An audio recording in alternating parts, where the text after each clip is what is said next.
Olá, seja muito bem-vindo a mais uma aula da comunidade. Agora a gente vai continuar falando a respeito do livro Execução, que é o nosso livro do mês, um livro bastante com foco empresarial, mas que a gente consegue fazer alguns paralelos para a nossa realidade. Agora a gente vai começar a analisar a parte 2. Ele é um livro dividido em 3 partes. Na aula anterior nós falamos sobre a introdução, as páginas iniciais e a primeira parte. E agora a gente vai mergulhar na segunda parte, que ele vai mostrar pra gente quais são os elementos principais para a execução. Lembrando que a definição de execução eu falei lá na aula anterior, então é importante que você sempre assista às aulas em sequência, porque elas vão construindo o conteúdo e o conceito. Não dá para eu repetir todos os conceitos novamente em cada aula, então sempre assista na sequência que vai fazer muito mais sentido. Então aqui nós vamos começar pelo capítulo 3, onde ele vai citar quais são os 7 comportamentos essenciais de um líder. Como eu falei, esse livro ele é muito com foco empresarial, com foco no mundo corporativo, nas grandes empresas e tudo mais. Você consegue desdobrar isso para outras realidades. Mas, como ele tem esse foco, conforme a gente vai lendo esses comportamentos, as avaliações, a forma que eles orientam um líder, um gestor a agir, a gente consegue perceber o quanto esse mundo corporativo é um mundo muito cruel, é um mundo muito frio, é um mundo onde realmente o que interessa é o lucro, é que a empresa tenha bons resultados, isso independente do bem-estar das pessoas. Então, tanto que aqui em nenhum momento a gente não vê ele falando a respeito do bem-estar dos funcionários, de conhecer a sua equipe como pessoas realmente. Aqui ele fala única e exclusivamente da parte profissional, da performance dessas pessoas. Você, por exemplo, deixa muito claro os resultados que você espera. A pessoa atingiu o resultado, você recompensa ela por isso. Então, a meritocracia é absolutamente presente aqui em todo esse livro, onde as pessoas devem ser reconhecidas apenas por mérito. Se conseguiu o resultado, excelente, vai ser reconhecido. Não conseguiu? Aí ele dá algumas opções, entre elas, dispensa, traz outra pessoa, escolhe a pessoa certa. Então, assim, é um processo realmente muito frio, a gente sabe que é assim. Eu acho que talvez algumas empresas tenham mudado um pouco, tenham colocado um pouco mais de humanidade nesses processos, mas de forma geral, o mundo corporativo, esse mundo competitivo de lucro, dinheiro, é um mundo bastante complicado ainda. Você precisa ter uma, como ele chama aqui, que a gente vai falar, uma firmeza emocional muito grande para conseguir lidar com tudo isso e saber que é assim que as coisas funcionam e não deixar que isso te afete de forma negativa.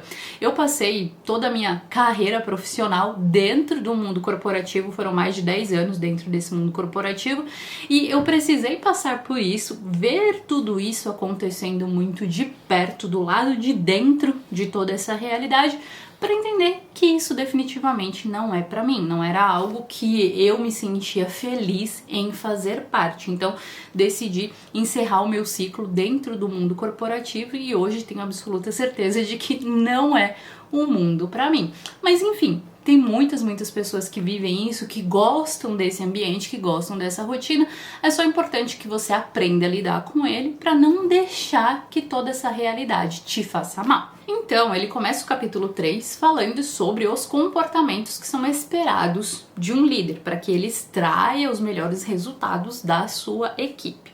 O primeiro deles é conhecer a sua empresa e conhecer o seu pessoal. Então, primeiro, saber exatamente qual é a estratégia, qual é a direção que a empresa está caminhando e conhecer as pessoas, saber se essas pessoas têm as habilidades necessárias para te levar em direção a esse objetivo. Porque não adianta você saber para onde você está indo, mas não ter os recursos adequados que vão te levar até lá. E para que esse líder conheça essas pessoas, conheça a empresa, a estratégia da empresa, é muito importante que ele seja um líder atuante, que esteja ali no dia a dia conversando com as pessoas e não aquele líder como a gente tinha antigamente, que ficava lá naquela sala, no último andar, intocável, não estava no dia a dia presente na operação. Tanto que hoje tem muito desse conceito de escritórios abertos, com espaços abertos para realmente incentivar o relacionamento e a comunicação com as pessoas. Então, para que o líder realmente conheça o que de verdade acontece dentro de uma empresa, é importante que ele viva o dia a dia. A gente chama isso, estar presente na operação, que é algo que vem da filosofia japonesa de melhoria contínua, de Lean Manufacturing, que é o Gemba. O Gemba é onde as coisas de fato acontecem. Então, para que um líder conheça o seu negócio e saiba como direcionar esse negócio, ele precisa estar presente no Gemba, que é onde as coisas acontecem.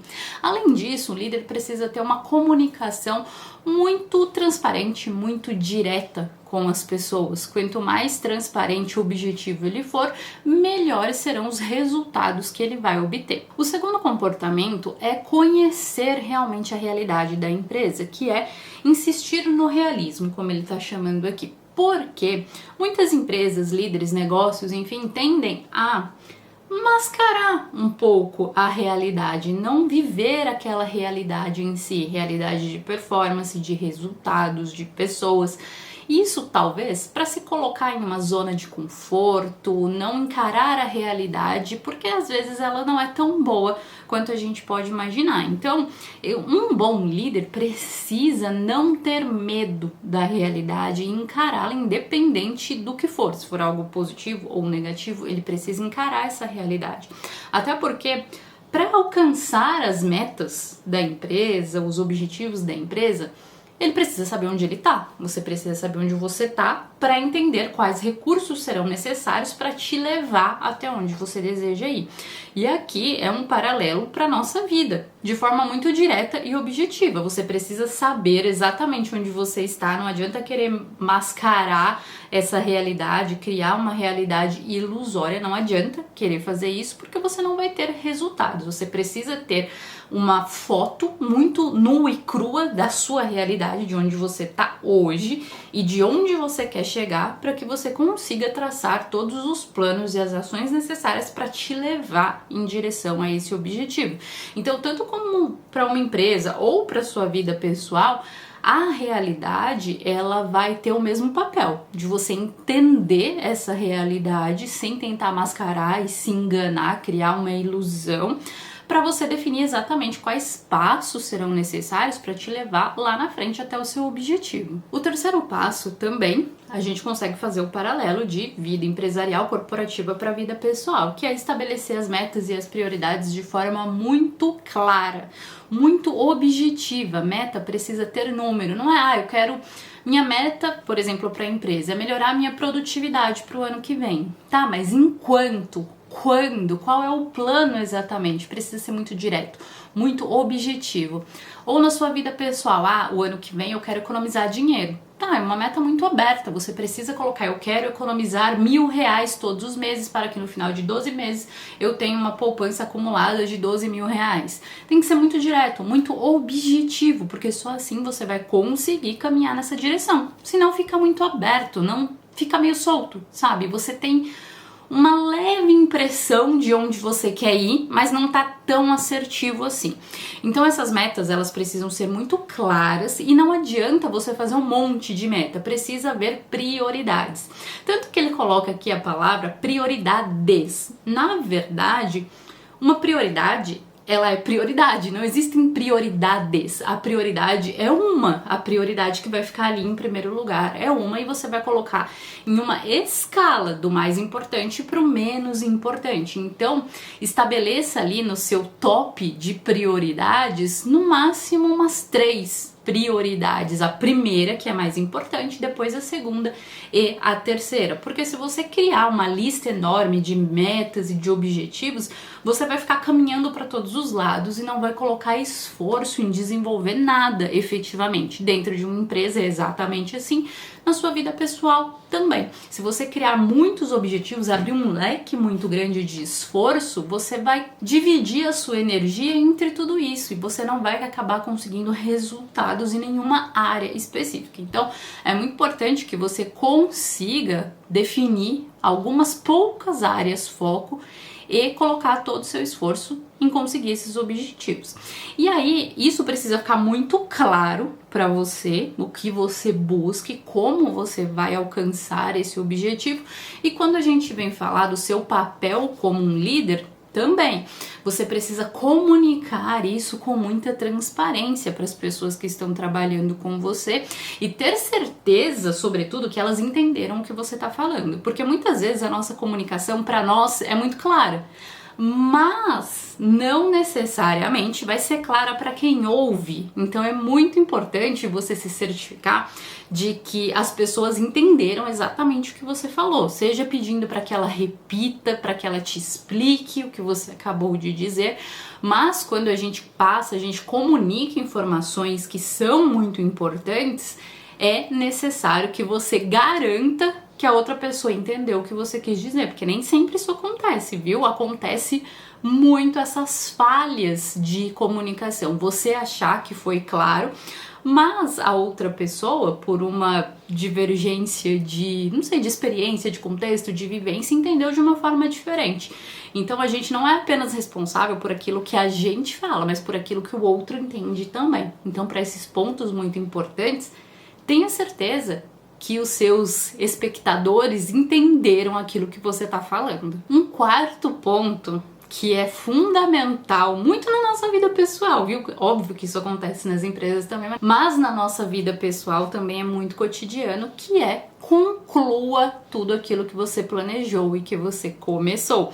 Quantas vezes a gente não cria determinados projetos e aí se empolga em começar aquilo e tudo mais, só que aí passam algumas semanas e aquilo vai perdendo importância, vão aparecendo outras coisas e aquilo que era a sua prioridade vai ficando de lado, quando você vê, praticamente está abandonado esse projeto. Então, um líder, um bom líder, um líder de uma empresa ou você como líder da sua vida, precisa se comprometer com a execução daquilo que você planejou. Nas empresas isso acontece demais, principalmente assim quando muda a gestão, né? Vem um líder novo, ele vem cheio de projetos, cheio de iniciativas, e aí com o tempo isso vai se perdendo. Começa com aquela força total e as pessoas, elas já estão meio que acostumadas que essas iniciativas que começam com uma força total, elas vão se perdendo com o tempo. Então meio que as pessoas já sabem, essa é só a nova moda da empresa, daqui a pouco passa. Infelizmente, na maioria dos casos passa mesmo.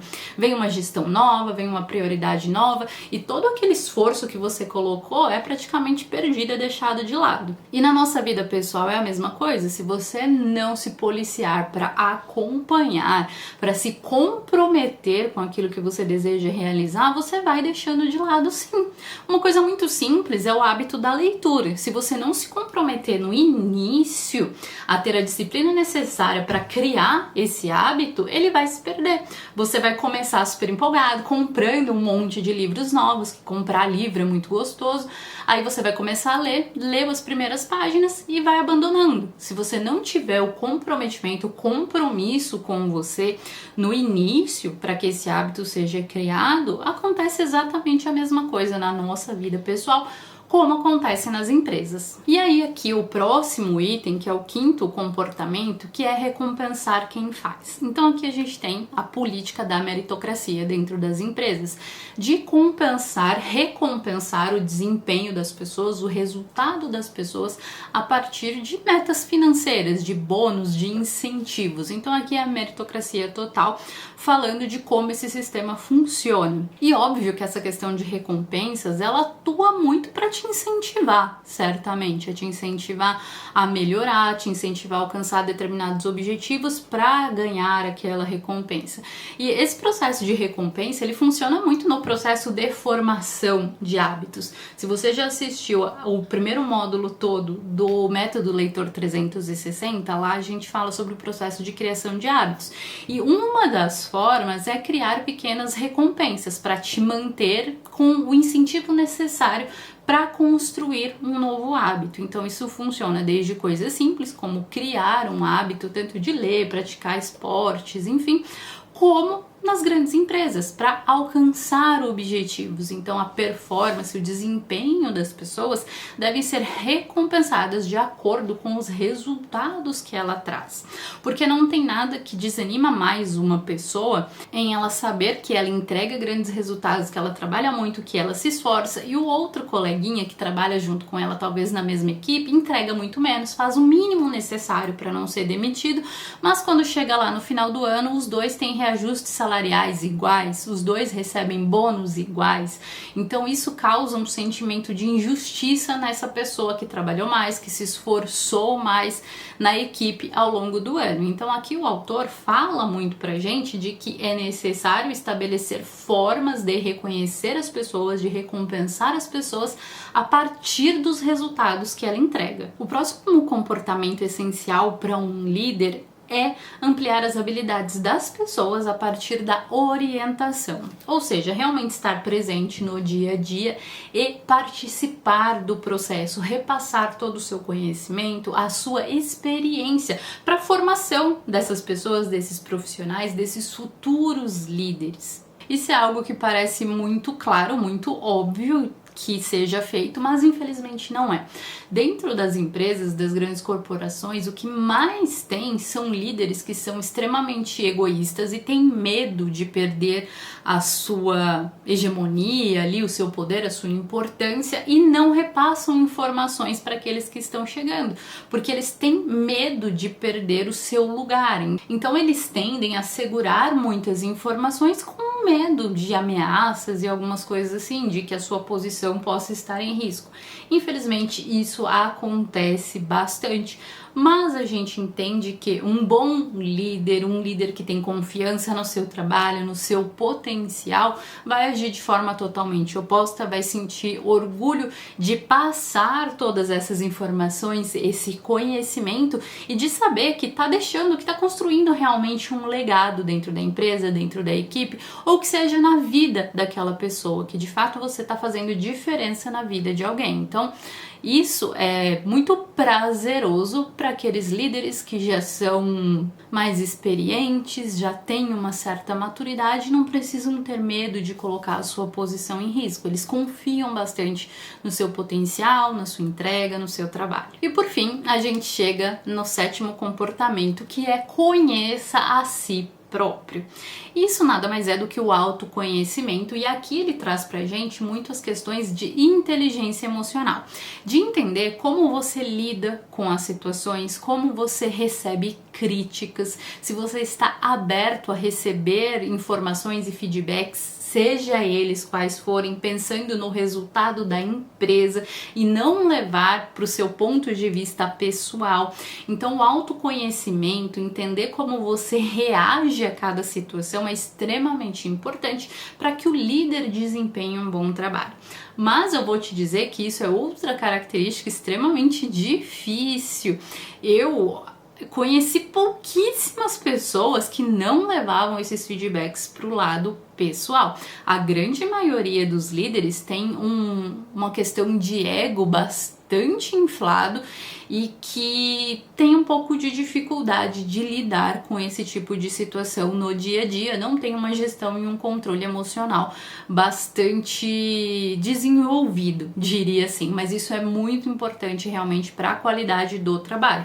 Porque aqui, como a gente vai ver nesse livro, como eu falei para vocês no início da aula, o mundo corporativo, ele não está se importando muito com a pessoa que está por trás daquela função. Ele quer que a pessoa viva a empresa, se importe com os objetivos da empresa, aquilo que é melhor para a empresa. Então ele precisa ser uma pessoa, sobre o ponto de vista pessoal, bastante fria, calculista e que tome as decisões baseadas no melhor para a empresa e não com base no seu ego. Então é difícil que a gente encontre líderes com esse nível de maturidade, mas a questão da inteligência emocional é muito, muito importante, tanto na sua vida pessoal, realmente para você lidar com as situações e com os desafios, como também é um desafio na vida corporativa. No capítulo 4, ele vai trazer o segundo elemento da execução, que é a mudança de cultura, porque ele diz que a cultura de uma empresa, que nada mais são do que as crenças, os comportamentos, os valores que regem aquela organização, eles precisam ser totalmente direcionados para execução. Ele compara a cultura de uma empresa como se fosse um software de um computador, porque os softwares são os programas que fazem com que o computador funcione. Então a gente tem o hardware, que é o computador em si, que são as peças do computador, e essas peças, elas são a estratégia e a estrutura da empresa. Então o hardware é a estratégia e a estrutura da empresa, a parte física da empresa, e a gente tem o software. O software da empresa nada mais são do que as crenças e os comportamentos que regem, que dominam o dia a dia da empresa e a forma como a maioria dos seus funcionários se comportam. E aí ele dá uma instrução muito simples de como fazer essa mudança de cultura, mas sempre levando em consideração de que essa mudança precisa ser feita para o foco da execução.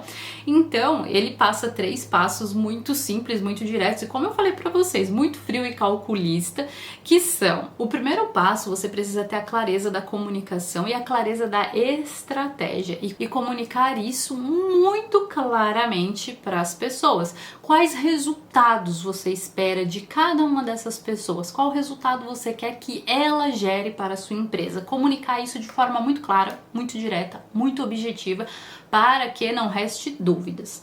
Depois que você comunicou, você precisa discutir como ela vai conseguir entregar esses resultados. Então, quais os recursos, o que é necessário para que esses resultados sejam entregues. E você, como líder, precisa fornecer os recursos necessários, desde que faça sentido. E por fim, como a gente falou, da meritocracia, se os resultados foram realmente alcançados, essa pessoa precisa ser recompensada por esses resultados. Se eles não foram alcançados ou ficaram aquém daquilo que você buscava, ele dá algumas opções aqui pra gente. A primeira delas é você passar novas orientações para que a pessoa tente novamente. Talvez ficou algum mal entendido, alguma falta de direcionamento aí no meio do caminho. Então, se você acha que esse foi o problema, você pode passar novas orientações e estabelecer um novo prazo para que o resultado seja entregue. Ou você muda a pessoa de função, talvez é uma excelente pessoa, um excelente profissional, mas na função errada, então você muda essa pessoa de função. Ou se você achar, entender que realmente esse funcionário não está de acordo, não entendeu, não quer colaborar, não faz parte daquilo que a empresa está buscando, ele orienta que você dispense essas pessoas. Então ele dá essas instruções de forma muito simples, muito direta, para que você mude a cultura da empresa. E essa mudança de cultura, o primeiro ponto, ela precisa muito partir de uma liderança, por exemplo. Então, o líder que está trabalhando nessa mudança de cultura, ele precisa ser a primeira pessoa a agir, a se comportar de acordo com essa nova cultura que ele quer implementar. Então, uma cultura focada na execução, o primeiro ponto, ela precisa ter muito comprometimento e a responsabilidade por resultados. As pessoas precisam ter a ciência de que elas são responsáveis por seus resultados. Então não adianta só você falar isso, você comunicar isso. É importante que você, como líder, comece a demonstrar esse comportamento. Assim, as pessoas vão começar a agir pelo seu exemplo, de acordo com a cultura que você gostaria que fosse implementada na empresa. Então, a liderança, por exemplo, é muito importante para que aconteça essa mudança de cultura. E ao longo de todo esse processo, o diálogo é fundamental entre o líder, entre a equipe, o acompanhamento do resultado para entender se todo mundo está caminhando na rota certa, na direção correta. Então, essa presença diária do líder e essa liderança, por exemplo, é fundamental para que essa mudança de cultura em direção à execução aconteça de forma sustentável e traga os resultados esperados. Por fim, a gente chega no capítulo 5, onde ele vai apresentar o terceiro elemento da execução, que é o trabalho que nenhum líder pode delegar, que é ter as pessoas certas no lugar certo. Então, o processo de seleção, de escolha dessa equipe é um ponto-chave no papel de um líder, porque as pessoas, elas são o principal fator fator de vantagem competitiva de uma empresa, porque são as pessoas, são as equipes, os conhecimentos e experiências dessas pessoas que vão fazer com que todas aquelas estratégias sejam atendidas, que aqueles resultados sejam alcançados com excelência. Então as pessoas são fatores essenciais no processo de construção e execução e performance de uma empresa. E muitas vezes isso é um pouco deixado de lado pelos líderes, isso não é levado com tanta importância e com tanta relevância. Mas acontece que uma questão até antes disso é que quando a gente vai iniciar um processo de seleção, normalmente, como o autor fala aqui para nós, os líderes responsáveis por essa seleção muitas vezes nem sabem quais são as características necessárias para desempenhar aquela função. Ele não sabe exatamente aquilo que ele busca e quais são as características que essa pessoa precisa ter. Então, como ele não sabe quais habilidades são necessárias, realmente acaba não escolhendo a pessoa correta, não dando a devida importância a isso. Muitos líderes acabam escolhendo por afinidades, por outras questões, por indicações, por fazer favor a alguém, por diversas questões que não levam em consideração as habilidades essenciais para entregar os resultados que aquela função quer. Então tem muitas outras questões e um processo de seleção de pessoas que acabam ganhando importância, ganhando lugar ali de decisão antes das habilidades necessárias para desempenhar o papel. Além disso, não é só no processo de escolha de pessoas para integrar a equipe, mas muitas vezes de dentro da própria equipe, de uma equipe que já está construída, de pessoas que já estão trabalhando juntas, o líder identifica algumas questões, alguns problemas, algumas pessoas que não estão de acordo, não estão trabalhando de acordo com o que aquela equipe busca, com a sintonia, com os objetivos daquela equipe. E aí, o líder, muitos deles acabam passando por cima disso, deixando uma pessoa que não apresenta bons resultados continuar fazendo parte da equipe, muitas vezes por medo, por falta de coragem de enfrentar a situação, de não conseguir falar aquilo que pensa, de não conseguir se expressar, de dar um feedback, né, uma avaliação de desempenho real para aquela pessoa, de falar abertamente aquilo que não está funcionando, aquilo que a pessoa precisa melhorar. Então, por incrível que pareça, muitos líderes têm essa dificuldade de comunicação, de transparência, não conseguem fazer isso. Ainda existem líderes que nem estão comprometidos necessariamente com o negócio, então para ele tanto faz, ele não quer arrumar problema para ele, desconforto para ele, então meio que passa por cima, faz uma vista grossa em relação a esses problemas de equipe.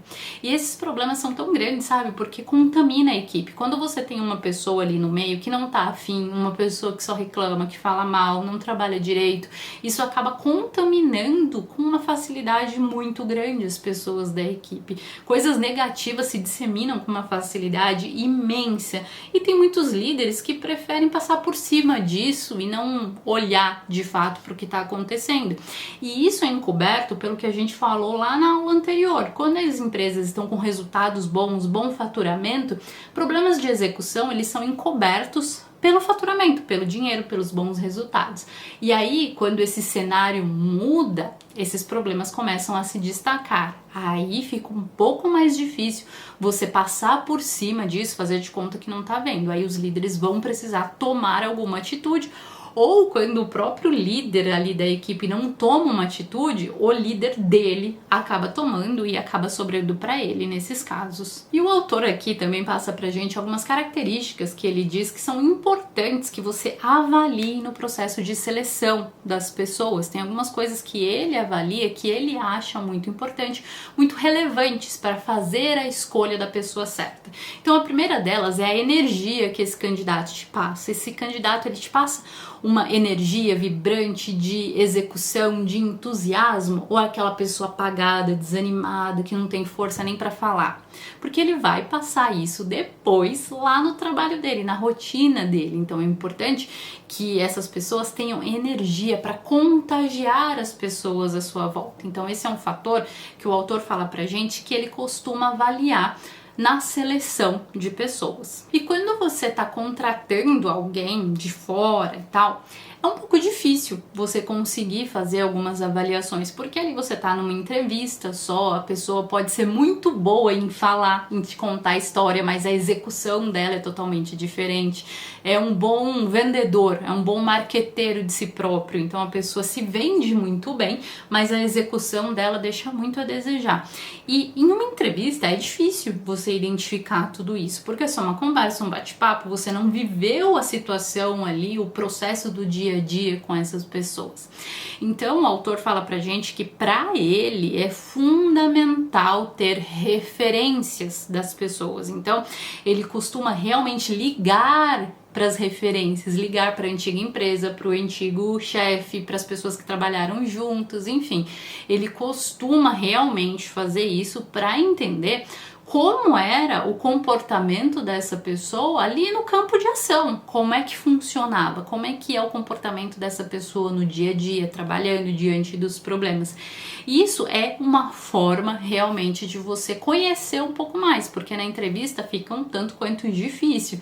Então é importante sempre que você saia dos lugares com a porta aberta, porque você nunca sabe se na sua próxima oportunidade o seu possível empregador não vai entrar em contato com a sua empresa anterior para buscar referências a seu respeito. Então a gente nunca sabe, é importante manter o que ele chama aqui de firmeza emocional, independente das situações e dos problemas, para que você sempre desempenhe um bom trabalho, independente dos problemas que você enfrente, e saia com a porta aberta, porque você não sabe se essa empresa vai ser consultada como uma referência do seu trabalho lá na frente.